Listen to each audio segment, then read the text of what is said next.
আচ্ছা, এবার 30 নম্বর অঙ্কে প্রশ্নে দেওয়া আছে a plus b is equal to 5 R ab is equal to 12 দুইটা মান দেয়া আছে এবং বলছে দেখাও যে a square plus b square is equal to 1।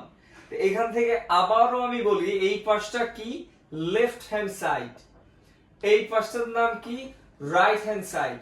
তো আমার অঙ্ক শুরু করতে হবে কি, লেফট হ্যান্ড সাইড থেকে। তো এই left hand side right hand side কখন হয়, যদি কোনো প্রশ্নে বলে দেখাও যে বা প্রমাণ করো, এরকম অঙ্কে left hand side right hand side দিয়ে অঙ্কে সমাধান করা হয়। তো লেফট হ্যান্ড সাইডে কি আছে, a square plus b square আছে। এখন এই জায়গায়ও একই রকম a স্কয়ার প্লাস b স্কয়ারের দুইটা সূত্র আমার কাছে আছে। কোন সূত্র প্রয়োগ করলে আমি অঙ্কের সমাধান করতে পারি? একটা আছে a plus b whole square minus 2ab, আর একটা আছে a minus b whole square plus 2ab।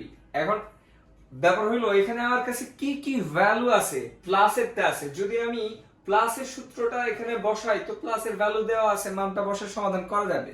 মাইনাসের a মাইনাস b এরটা বসাই দিলে আমার তো a মাইনাস b এর ফলাফল নাই, তা আমি প্লাসেরটা বসাইলাম a plus b whole square minus 2ab।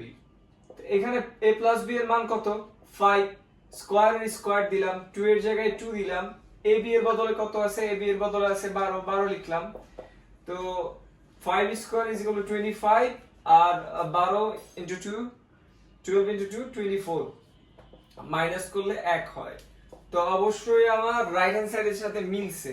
তা আবারও আমি একই রকম ভাবে লিখতে পারি, সুতরাং লেফট হ্যান্ড সাইড সমান রাইট হ্যান্ড সাইড, যেহেতু দেখাইতে বলছে তো লিখলাম দেখানো হলো, বাস।